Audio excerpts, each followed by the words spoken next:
summary for those who are not comfortable with Korean. So you may read the English sermon while I'm preaching in Korean.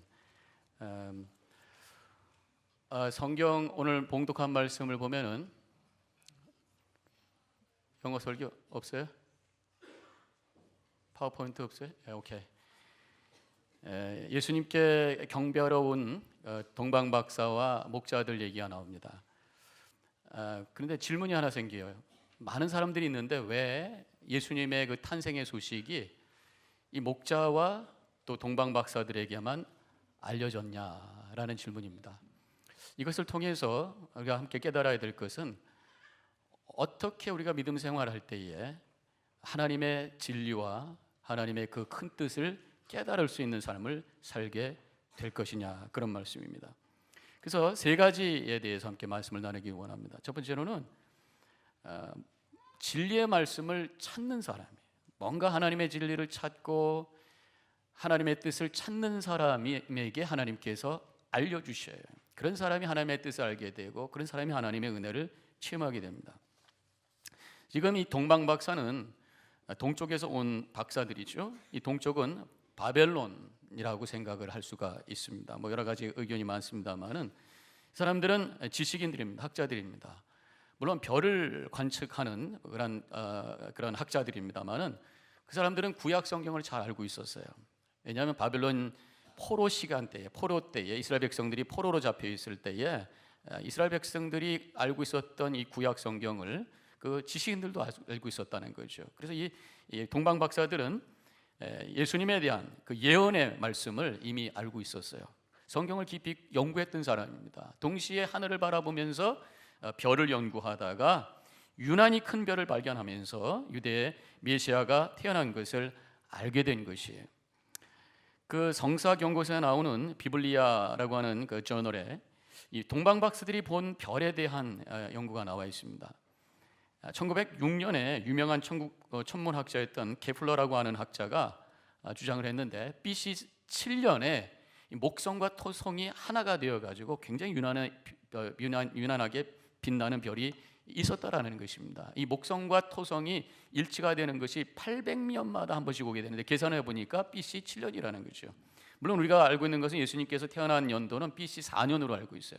근데 그때의 역사 다른 책에 의하면은 헤롯 대왕이 죽은 해가 BC 4년이라고 하는 것입니다. 근데 헤롯 대왕이 살아있을 때 뭐라고 그러냐면 2살 이하의 아이들을 다 죽여라. 메시아가 태어났다는 소식을 듣고 나서는 2살 이하의 아기를 다 죽여라. 2년 전까지 예수님의 탄생이 거슬러 내려갈 수 있다는 거죠. 그러면 BC 4년에 헤롯 대왕이 죽었다면 아무리 죽기 직전에 얘기했다고 해도 BC 6년으로 예수님의 탄생이 내려갈 수 있어요. 좀 여유 있게 잡으면 결국 BC 7년까지 내려갈 수 있다는 거예요. 그때에 이 목성과 토성이 하나가 되어서 반짝이는 그 별이 크게 드러났었던 적이 있다라는 것입니다.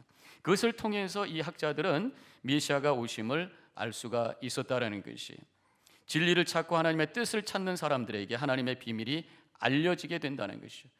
연구하지도 않고 성경도 모르고 하늘의 별에 대해서도 특별히 연구하지 않았던 사람은 저게 무슨 별이지?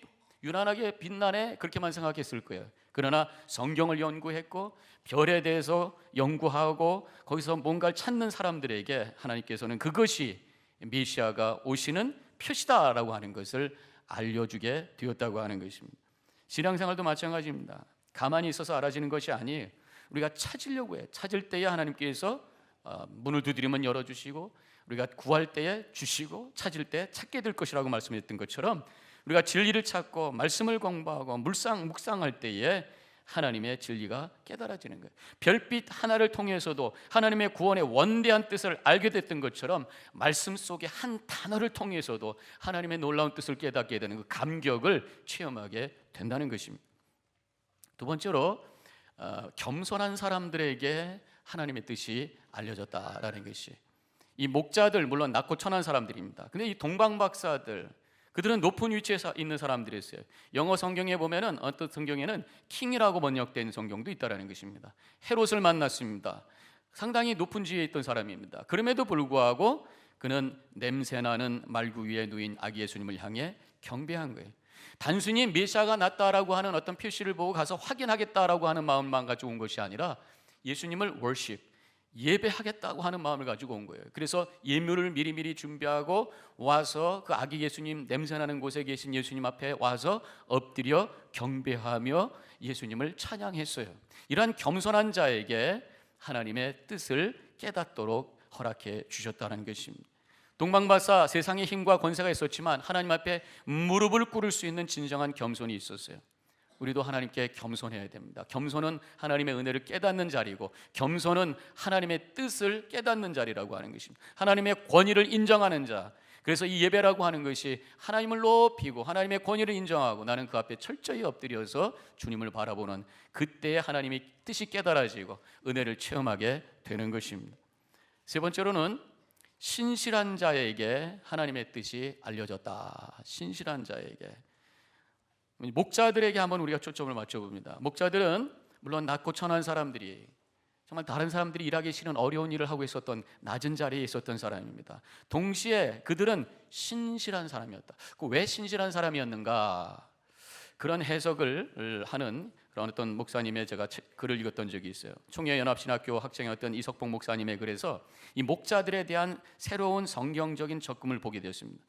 무슨 말이냐면 예루살렘과 베들레헴 사이에 라못 라힐이라고 하는 곳이 있는데 여기가 목축업을 하는 곳이에요.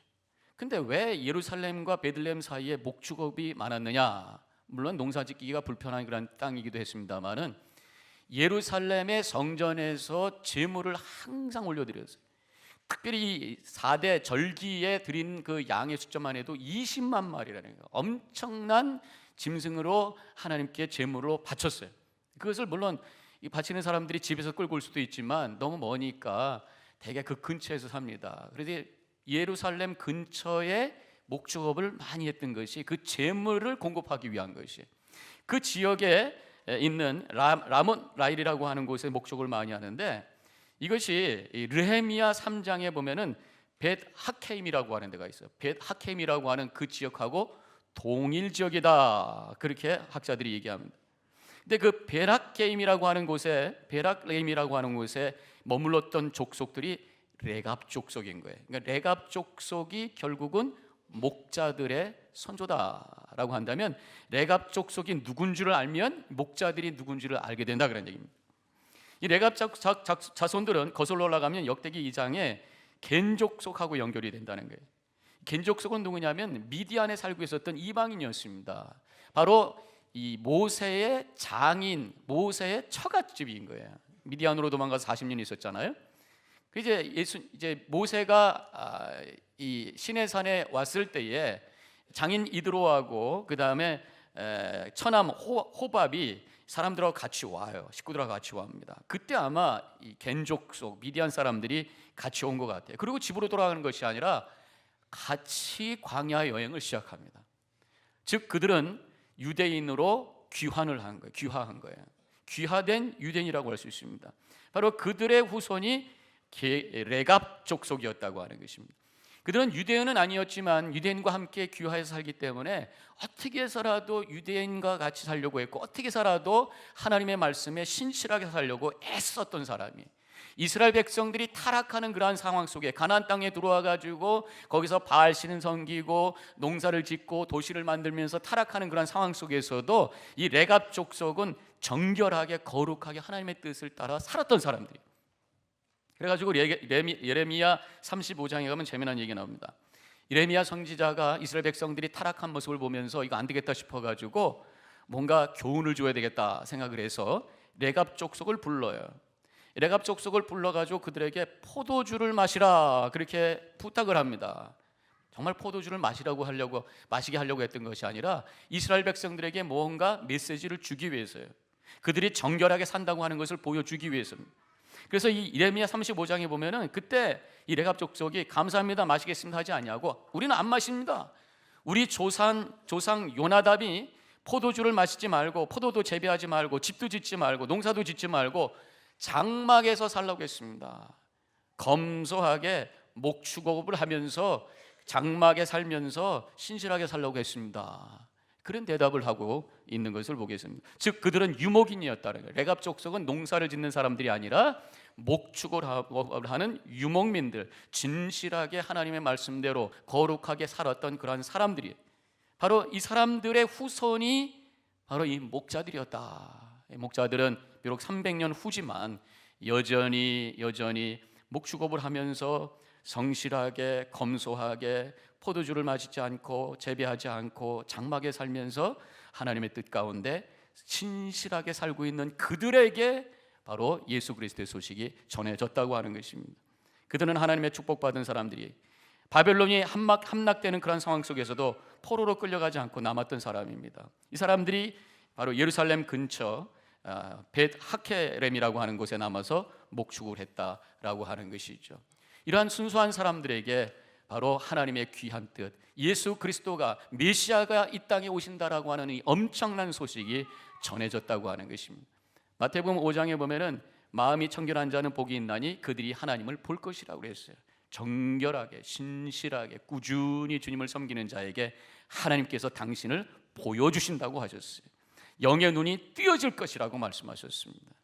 바로 이것이 이 목자들의 모습이라고 하는 것입니다. 오늘 이 동방박사와 목자들에게 예수님의 탄생의 소식, 하나님의 엄청난 구원의 계획이 알려졌다라고 하는 이 속에 우리에게 주시는 메시지가 있습니다. 바로 우리가 진리를 찾는 자가 되어야 될 것이고 겸손한 자가 되어야 되고 신실한 자가 되기를 주님께서 원하신다고 하는 것입니다. 오늘 이 예배를 통해서 다시 한번 진리를 찾는 자가 되시고 겸손히 엎드려 주님의 권위를 높이며 예배하는 자가 되시고 변함없이 하나님의 뜻 가운데 진실하게 살겠습니다. 결단함으로 하나님의 더 큰 은혜와 하나님의 더 큰 그 계시의 뜻을, 구원의 뜻을, 은혜의 뜻을 깨달아 감격과 감사 속에 승리의 삶을 살아나가는 우리 모든 성도님들이 되어주시기를 주님의 이름으로 간절히 축원합니다. 기도하겠습니다. 하나님 감사합니다.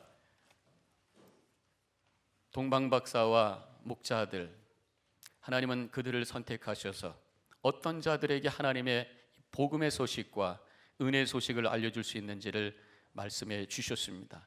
우리가 다시 한번 우리 자신을 되돌아보게 해주시고 주님 앞에 우리 자신을 내려놓고 겸손히 엎드려지며 진리를 찾는 열망으로 채워지게 해주시고 변함없이 진실하게 주님의 뜻을 따라 살아나갈 수 있는 우리들의 삶이 될 수 있도록 우리 아기 예수 그리스도 앞에서 결단할 수 있는 이 예배가 되게 하여 주시옵소서. 감사하며 예수님의 이름으로 기도하옵나이다. 아멘.